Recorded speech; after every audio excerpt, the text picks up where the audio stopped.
कोई भी काम हम करते हैं उसमें बहुत धीरे धीरे काम होता है, उसके बाद अनुभव हो जाता है तो उस काम को हम पूरे सही तरीके से अच्छा करते हैं। इसी प्रकार से अभ्यासी भी जब अंदर में सूरज शब्द का योग करता है तो शुरू की चाल जो होगी कीड़ी जैसी चाल होगी, बहुत धीमी। जैसे कीड़ी अगर किसी दीवार पर चढ़ती है कितनी बार गिरती है, अनेकों बार गिरेगी, लेकिन वो एक जिद सी करके या यूँ समझो कि उसका घर ऊपर है और अपने घर में जाना चाहती है। वही हालत सूरत की है। सूरत का भी घर पार ब्रह्म में है, 12वें दर्जे से ऊपर। तो उसके लिए जब वो चढ़ाई शुरू करती है बहुत धीरे धीरे चाल होती है। फिर उसकी होती है मकड़ी की चाल, मकर तार। मकर तार है, मकड़ी अपने मुंह में से तार छोड़ती है और उस तार को पकड़ के वो लंबी कहीं तक झूल भी जाती है और उसी तार को पकड़ के ऊपर चढ़ती है। अपने ही मुंह से तार निकाल के छोड़ती है और उसी को पकड़ के ऊपर चढ़ती है। उसको कहते हैं मकर तार, मकड़ी की चाल होती है। तीसरी चाल होती है विहंगम चाल। विहंगम चाल की यह है कि एक पक्षी होता है विहंगम। कबीर साहब ने वाणी में लिखा शब्द विहंगम चाल हमारी। विहंगम एक पक्षी होता है जो आकाश में रहता है, अंडा देता है, वहाँ से अंडा जमीन की तरफ आवाज है, नीचे नहीं गिरता, उससे पहले ही बच्चा हो जाता है। पहले ही बच्चा अंडा फोड़ के निकलता है और वापिस उसमें चला जाता है। तो शब्द विहंगम चाल ऐसी है कि आदमी जा और फड़ाक देशी इतनी जल्दी से चला जाए। तो जब अभ्यास पूरा हो जाता है सूरत का तो वो ऐसा करती है। 3 नाड़ियाँ हैं हमारे मस्तिष्क में, बाईं ओर को एड़ा नाड़ी है, दाईं ओर को पिंगला नाड़ी है और बीच में सुषुम्ना नाड़ी है। एड़ा और पिंगला को छोड़ के सुषुम्ना नाड़ी ऊपर तक जाती है ये, और इसका नीचे दुकान का भी रास्ता साफ जाहिर है। ये जो है नाक है, दांतों के बीच में भी दांत अलग अलग कर देती है, बीचों बीच है।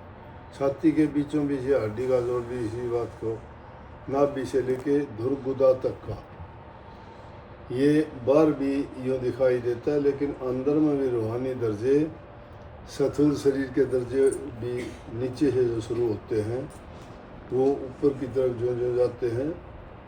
तो यहाँ पहुँचने के बाद हमारी सूरत दोनों आँखों के पीछे इसकी बैठक है। इसलिए कहिए एड़ा पिंगला जो दाएं और बाईं और छोड़ के और सुखवन का एक दूसरे शब्द में लिख रहे, सुखवन की राह ही अपना ले ली, सुखवन के रास्ते ऊपर चलना पड़ता है। जब पूरा अभ्यास उसका हो जाता है तो छिन्न में उतरो, छिन्न में चढ़ो, छिन्न में उतरो, छिन्न में चढ़ो, तो उसके लिए कोई मुश्किल नहीं रह जाती। फिर तो शब्द अंदर में है, लेकिन बाहर जो देखते हो ये उसी की परछाई है सारी की सारी। अंदर में जो बैठा है वो शक्ति हमारे अंदर में भी है, बाहर विशाल रूप में है तो अंदर सूक्ष्म रूप में है। जो नक्शा हम बाहर देखते हैं वो सारा का सारा पिंड शरीर है।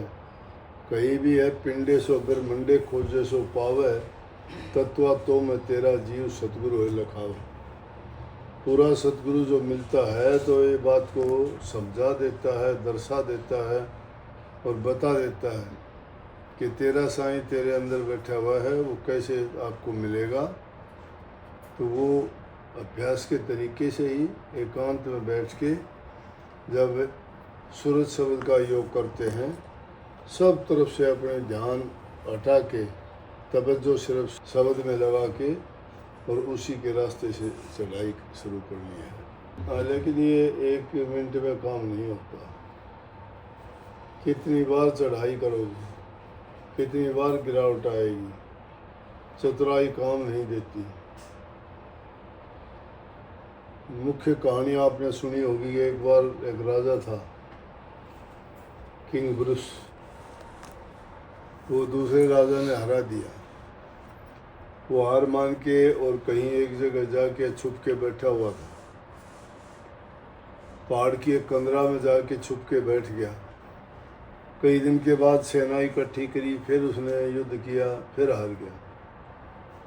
उसने 2 बार प्रयास किया, दोनों बार हार के उसने सोच लिया अब जो है ज़िंदगी में और युद्ध नहीं करूँगा। तो एक गुफा के अंदर छिपा हुआ बैठा था वो। अब बैठे बैठे के देखता है एक मकड़ी, स्पाइडर, वो नीचे से ऊपर की तरफ जाना चाहता था, क्योंकि उसका घर ऊपर था और वो नीचे था। तो उसमें घर में पहुंचने के लिए दीवार पर जब चढ़ता तो बार बार गिर जाता। अब वहाँ और कोई था ही नहीं देखने के लिए। राजा उसी का तमाशा देखता रहा। उसने 9 बार प्रयास किया और 9 बार वो नीचे गिरा। 10वीं बार उसने फिर कोशिश करी। उसने हार नहीं मानी, संघर्ष किया और अपना हौसला यूं का यूं बनाए रखा और धीरे धीरे धीरे धीरे करके जाड़े का जो घर था उसमें पहुंच गया। किंग ब्रूस जो दिल तोड़े हुए बैठा था, तो वहाँ उस मकड़े ने उसके लिए गुरु का काम कर दिया। बड़ा जोर से चिल्लाया और बाहर निकला, बोला if a spider can do why can not I, कि जब एक मकड़ा ऐसा कर सकता है तो मैं क्यों नहीं कर सकता।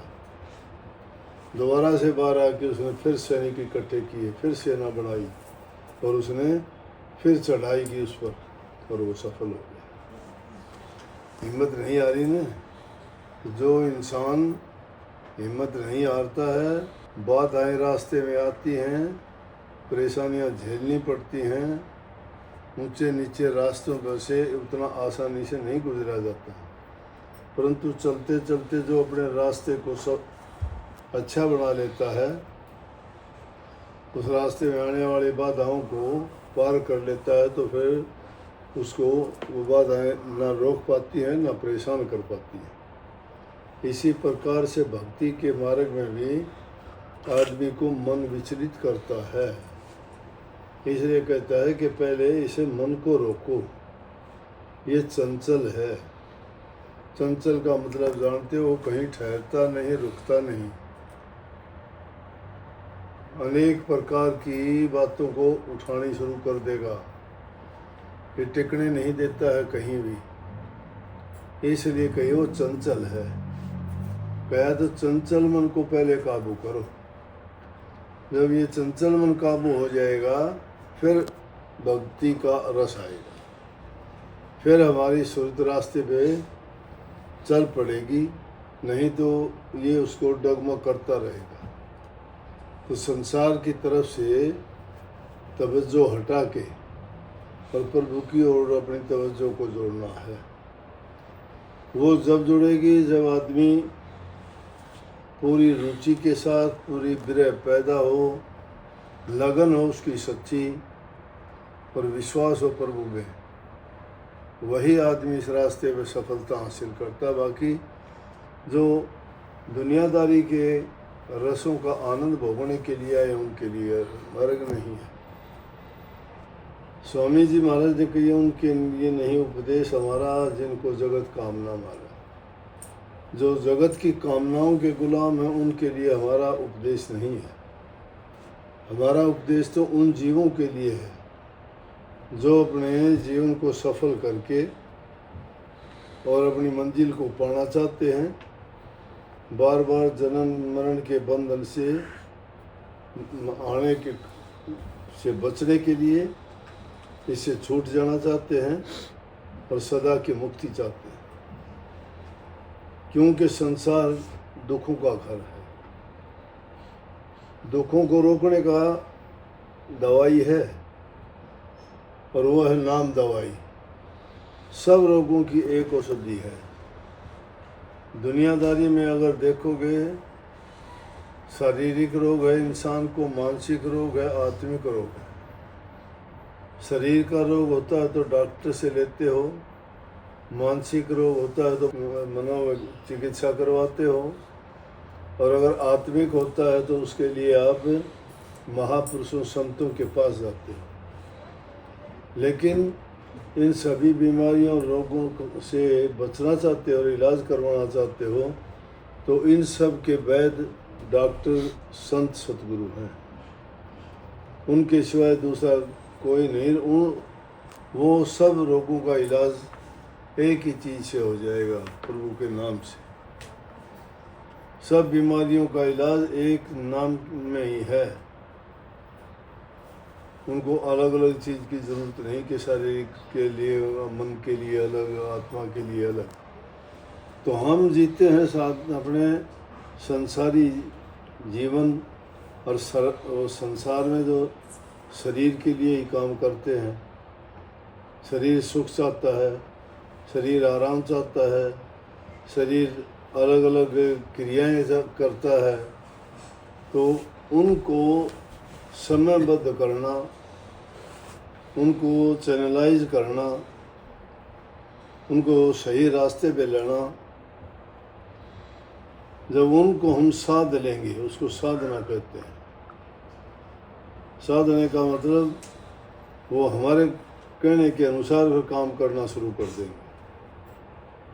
भक्ति में इतनी ताकत है। एक बार एक राजा कहीं से घूम के शिकार करके आ रहा था। आते आते उसने क्या देखा कि थका हुआ था, एक पेड़ के नीचे बैठ गया। पेड़ को एक आदमी काटने लग रहा था ऊपर से। राजा उसके नीचे आराम कर रहा था, लेकिन वो था करने वाला महात्मा। घर बैठे फकीर बन जाते हैं जो मन को मार के शरीर को साध लेते हैं। मन को मार के शरीर को साध लेते हैं, घर बैठे ही फकीर बन जाते हैं। अमीरी में फकीरी करना कठिन है, लेकिन कर सकता है। राजा पेड़ के नीचे बैठा देख रहा था, वो पेड़ को काटते काटते उसका कुल्हाड़ा छूट के नीचे गिर गया। नीचे गिर गया तो ऊपर से वो कहता है, भाई कुल्हाड़ा, कुल्हाड़े से कहता है, भाई कुल्हाड़ा देख, मुझे दिक्कत होगी, मैं नीचे आऊँगा, तुझे उठाऊँगा, फिर ऊपर चढ़ूँगा, फिर काम लूँगा, क्यों मेरे काम में बाधा डालता है, देर करता है, यार तू ऊपर आ जाना। तो कहते कुल्हाड़ा उठ के ऊपर चला गया। राजा देख के हैरान हो गया, वहीं बैठ गया, पैर पकड़े, बोला धन्य हो गया जी आप, लेकिन मुझे नाम चाहिए, आप मुझे शिष्य बना लो और ये शक्ति मुझे भी बताओ। ये बात सुन के बहुत विचार किया। महापुरुषों के पास जो नाम की दौलत होती है ना, दुनियादारी चीज़ों की कमी होती है। दुनियादारी के लोग अमीरी और गरीबी का पैमाना पैसे से, अच्छे कपड़ों से, गाड़ियों से, महल मकानों को मानते हैं। संत लोग अपने हृदय को नाम से सजाते हैं, और नाम रूपी धन जिसके पास है उस धन का कोई मुकाबला नहीं है। उनको दुनियादारी के धन की ज़रूरत ही नहीं है, बस। तो वो जब नाम रूपी धन अपने खजाने से कोई किसी को देता है, देना पड़ता है। अगर तुम किसी का कर्जे से मुक्ति दिलाओगे तो अपने गांठ से कुछ देना पड़ेगा ना। इसी प्रकार से संसारी जीव जब महापुरुषों के पास जाते हैं तो उनको जब नाम की दीक्षा देते हैं तो उसके कर्म का कर्ज उतारते हैं। उनका कर्म का कर्ज उतारते हैं तो अपने पास से अपनी शक्ति देनी पड़ती है। अब आया, घर आके अब खाट पे लेट गया। घरवाली कहने लगी, क्या बात है, आज बहुत उदास हो। बोले, आज तो एक गलत काम हो। बोले, क्या हुआ? बोले, एक राजा को नाम दे दिया, धनवान राजा, ये आदमी कम ही इतबार विश्वास करते हैं। वैसे तो अपने देश में बहुत से राजा महापुरुषों की शरण में जाके अपना जीवन सफल किया हूँ। पीपा ऐसे ही थे, गोपीचंद ऐसे ही थे, भरथरी ऐसे ही थे, बलकुबारा का बादशाह ऐसा ही था, मतलब सब कुछ है। हरिश्चंद्र जैसे राजा ऐसे ही थे, सत्यवादी थे। और अनेकों ऐसे हुए हैं राजा।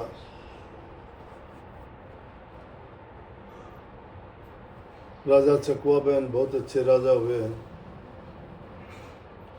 सारी जिंदगी अपने हाथ से पानी निकाल के ढेकड़ी से उससे अन्न पैदा करके न अपना अन्न पैदा करके उसी को खाते थे। बहुत शक्ति थी, भक्ति में होती शक्ति।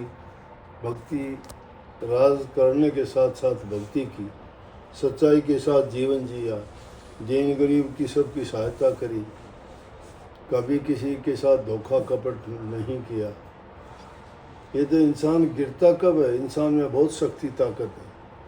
अगर वो कोई भी नाम ना जपे, कोई भी भक्ति ना करे, लेकिन एक अगर सत्य का भी रास्ता अपना ले, सिर्फ सत्य का रास्ता, तो भी उसमें सारी शक्ति आ जाती है। उस सत्य के सहारे बड़े बड़े काम किए हमारे देश में। मुर्दों को भी जिंदा कर लिया, बड़ी से बड़ी आफतों को टाल दिया। तो उदास होके जब खाट पर लेटा हुआ था, उसकी घरवाली कहने लगी, क्या बात है आज? बोले, आज तो मैं लुट गया। बोले, हैं? क्या लुट गया? बोले, एक राजा को नाम दे दिया। राजा ये कम अधिकारी होते हैं?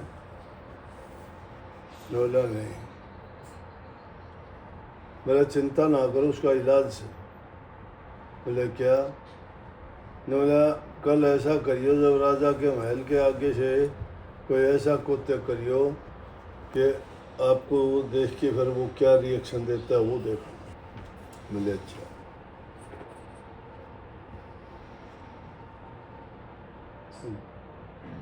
अगले दिन सवेरे उठा वो, उसने क्या किया कि वो लकड़ियों का गट्ठर लेके ज़्यादा बाहर और राजा के महल के आगे से टपका। राजा ने देखा, राजा दौड़ा और जाके पैर पकड़ के कहने गट्ठर ले लिया। बोला, गुरुजी मुझे दे दे। पता लग गया कि हाँ, नाम गलत जगह नहीं, सही जगह गया। क्योंकि राजा अहंकारी होता है, और अहंकार के बस दुनिया तुझे देखेगी तो क्या कहेगी कि देखो ये गरीब से आदमी से लक्कड़ लेके वो चल रहा है, इसके पैर पकड़े हैं इसके। जो इंसान अहंकार त्याग के महापुरुषों के पास जाता है वो मालूम हो जाता है। बस बोला, भाई धन हो गया, अब मुझे पता लग गया कि मेरी दौलत व्यर्था नहीं गई, सही जगह गई। मैंने जिसको नाम दिया है वो सही आदमी को दिया गया है। मुझे ये वहम था कि राजा, धनवान, बड़ा, उस अधिकारी को नाम जो देते हो तो उसको ये अभिमान होता है अपने बड़ेपन का। तो वो क्या करते हैं, ऐसे में गुरु को देख के भी और लोक लाज के हमारे मुंह फेर लेते हैं।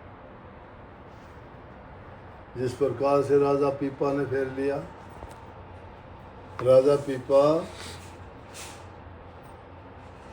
राजस्थान में हुए हैं, गगनौर में। बहुत बड़ा किला है गगनौर का। हम गए थे, देख के आए थे सारे। राजा था, और उस टाइम में रविदास जी की बड़ी चर्चा थी। कबीर साहब के मुकाबले रविदास जी की इज्जत और सम्मान होता था। संत शिरोमणि की पदवी थी उनको, तो उनका बड़ा नाम था। सुन के इन लोगों से राजा पीपा रविदास जी के पास जाके दर्शन करके आऊँ, लेकिन किस टाइम पे जाऊँ, लोग देखेंगे और मैं राजा। अब भक्ति में जाति नहीं, जात नहीं, जगदीश के संतों के बिना जो फंसा जात में 184 में। जात पात पूछे नहीं कोई, हरि को भजे सो हरि को होई।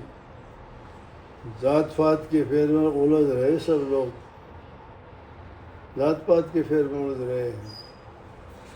उसी रविदास ने कही, रविदास ब्राह्मण ना पूजिए जो होवे गुणहीन, पापू जो चंडाल के जो होवे गुण पर में। पीपाजी बोले क्या करूं, कब करके आऊं। एक दिन कोई मेला था, बहुत से लोग उस मेले में चले गए। राजा पीपा ने सोचा कि आज मौका है। टाइम लगा के जल्दी जल्दी में रविदास जी के पास गए। रविदास जी मस्त अपने ध्यान में बैठे हुए थे। फटाफट जाके कहने लगे रविदास जी से, मुझे भी रविदास जी नाम दे दो। ध्यान में से उठे थे, देखा उसकी तरफ, उन्होंने नाम की कही तो वो एक पानी का कुंड रखते हैं, उसमें चमड़ा भिगोते हैं ताकि उसमें सुई आसानी से निकल जाए सीखते वक्त। उठा के वहाँ से एक वो बर्तन और उसमें से पानी भर के बोले ये ले। अब पीपा जी फंस गए, चमड़े का पानी पिला रहा है ये तो मुझे। मैं राजा चमड़े का पानी कैसे पी लूँगा, ये तो बहुत गलत है। नीची जात का फिर भी चमड़ा अगर नहीं पीऊँ, संतों के आगे इनकार करना गलत है। मैंने कह के तो कही है, लेकिन अब क्या करूं। क्या किया उसने, हाथ ऐसे कर दिए कि पिलाओ। पानी डालने लगे तो नीचे ही गिरा दिया, या तो नीचे गिर गया या कोने में से यूँ चलेगा कपड़ों में। जल्दी से भागा भागा वापिस आ गया। चमड़े के पानी का दाग कपड़ों पे पड़ गए। कपड़ा जब धोबी का दिया धोने के लिए के कपड़े के दाग उतारो, उसको दे दिया। बेटी वो धोबी कहने लगा इसके दाग उतारना। अब उस ज़माने में दाग उतारने की कोई दवाई थी नहीं। उस लड़की ने कोशिश करे, वो दाग मिटे नहीं ऐसे तो उसने क्या किया, कपड़ा मुंह से चूसना, मुंह से चूस चूस के और वो उनके दाग साफ किए। जो ही वो के दाग चूसने लगी थी तो वो पानी के लगे हुए दाग जो ही उसके अंदर गए तो उसके अंदर का पर्दा खुल गया। अनुभव वाणी बोलने लगी वो रविदास जी का मौज का प्रसाद का दिया हुआ वो नाम था असली। ध्यान से उठे थे, मौज थी वो, ताकत देना चाहते थे पीपा को, लेकिन पीपा नहीं ले। इसके बाद लड़की ने वो पी लिया। बस पूरे चर्चा होगी वहाँ कि वो तो लड़की बहुत ऊंची बात करती है, रूहानी बात करती है, धर्म की बात करती है। वो तो बहुत ऊंचा काम हो गया उस लड़की ने। पीपा जी ने बुलाया उसको, धोबी को तेरी लड़की में कहाँ से क्या मिला भाई। वो ऐसी बाणी बोलने लगी कि हर जगह चर्चा होगी। बोला जी क्या बताऊँ। वो आपने जो कपड़े दिए थे ना, उसे पूछा लड़की से, बोला बेटी बता क्या हुआ। कि जो दाग जो लगे थे पता नहीं वो वैसे तो उतरे नहीं, मैंने मुंह से चूस के और वो दाग ठीक करे। तो जो ही मैंने वो दाग चूसे ना, मेरी सूरत ऊपर चढ़ गई, मुझे पता ही नहीं। ये जो बातें होती हैं अपने आप ही। पीपा जी ने सिर मारा, बोला कि दुनिया की लोकलाज ने मार दिया। अगर वो लोकलाज से नहीं डरता तो ये तो हालत मेरी होनी थी। मेरा तो कल्याण उद्धार हो जाना चाहिए था।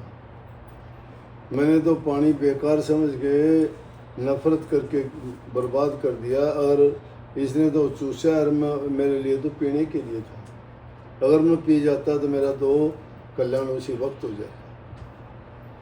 बोला लोकलाज को आग लगे,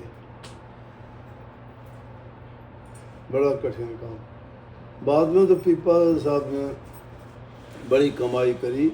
गुरु तो जो भी उन्होंने बनाया, रामानंद को बनाया, जिसको भी बनाया, लेकिन उनके बारे में बात यह है कि इतना उनको विरह हो गई थी।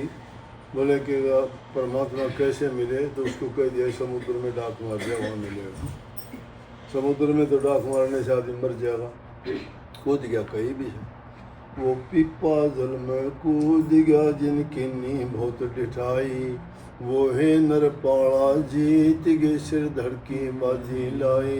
श्रोतागण तुम भी चेतियो धन मंगलानंद कविताई, बिन चेते ठाली बोर है कुछ जाइयो सुकर्म करके, लागी का मार्ग और है लगी चोट कड़े जय करके। जब लग जाती है ना चोट तो कालजे में करकती है, बिना यहाँ चोट लगे काम नहीं होती, दिखावटी बनावटी नहीं है। हम तो कपट का खेल खेलते हैं, झूठ का खेल खेलते हैं, सामने ही झूठ बोल देते हैं, अपनी बात को साबित करने के लिए शर्म लज्जा तक नहीं रखते कि मैं क्या बोलता हूँ, मुझे कि मेरा क्या हित है, मैं क्यों बोलूँ, लेकिन नहीं मानते। तो वही दुनिया की लोक लाज के कारण पीपा जी उससे वंचित हो गए। पीपा जी कहने लगे अब फिर पिला दो रविदास जी पानी, अब पिला दो मुझे, अब पीऊँगा, दुनिया के सामने पीऊँगा।